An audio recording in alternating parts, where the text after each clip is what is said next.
This is just it renewed my confidence in a generation, and I see that generation, and I'm renewed in this generation. I've watched them here in the last few months. I think things have changed from maybe the last year or two.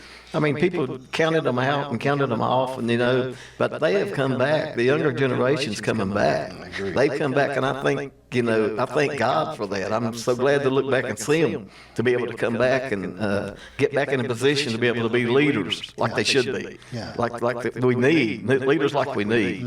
I mean, we need leaders out there, and if we don't teach them, if we don't tell them right, then they're never going to be there. They're never going to make the leaders that they need to be.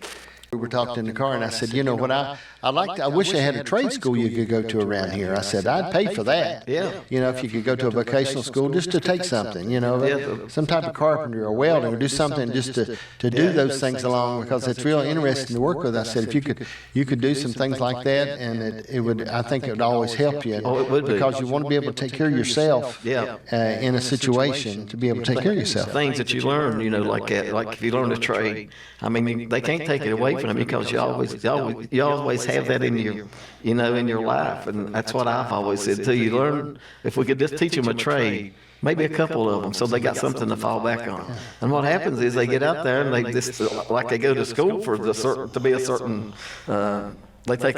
they take some kind of class to be, like they said a while ago, a brain surgeon or something like that. But we don't need many brain surgeons. But we do need these other type people to come in, the brick masons, and they make big money too, because, if you find a good one.